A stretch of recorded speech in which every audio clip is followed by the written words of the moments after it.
Sasabak na naman sa playoff ang Golden State Warriors, pero what if kung mayroon kang idadagdag na isang malalaro sa kanilang six-man, sino kaya ito? Unang-una, si Andre Iguodala ba ang kanilang finals MVP? Si Monte Ellis ba? Pangalawa, isang scoring machine para sa Golden State Warriors na siguradong hindi mo mapipigilan kapag sumabog na. Pangatlo, si Jordan Poole. Kapag ito'y uminit sa 3-point line, mahirap din itong pigilan.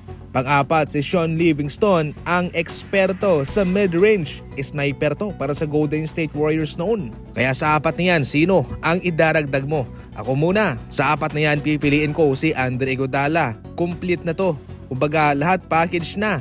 Finals MVP. Hindi man siya kasing galing ni Shaun Livingston sa mid-range, pero malaki siya. Malaki ang kanyang maitutulong sa loob, sa labas, sa 3-point line, especially yung kanyang lockdown defense. Maliban dyan, napakatalino ng manlalarong ito.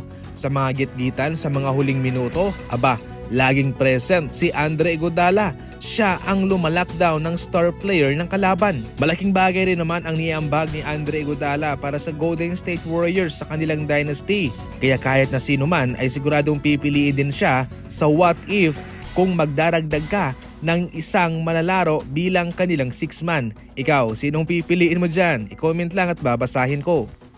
Marahas talaga ang pag-coach ni Coach Mike Budenholzer sa Phoenix Suns. Pero kung totoosin sa kanyang style ng pag-coach ay nagkampiyon nga ang Milwaukee Bucks under sa kanyang pamumuno.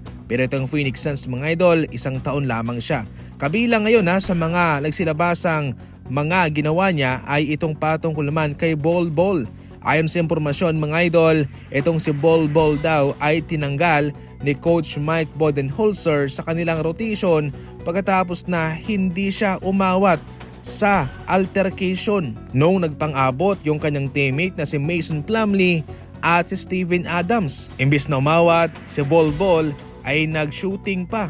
Bago siya tanggalin sa rotation ay naging maganda pa at solidong minuto ang kanyang natatanggap kay Coach Mike Budenholzer sa isang buwan.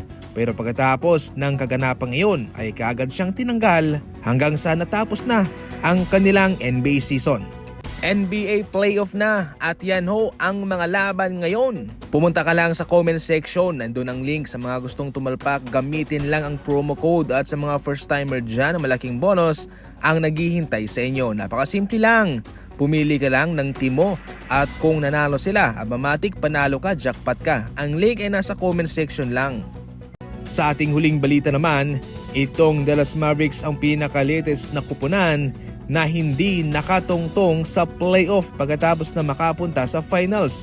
Sa listang yan ay nandyan nga ho ang Lakers, Miami Heat, ang Cavaliers, pati ang Golden State Warriors. Ngayon ang pinaka-latest dyan ang Dallas Mavericks. Kaya sa ngayon ay parang palaisipan pa rin talaga kung ano itong gustong mangyari ni Nico Harrison.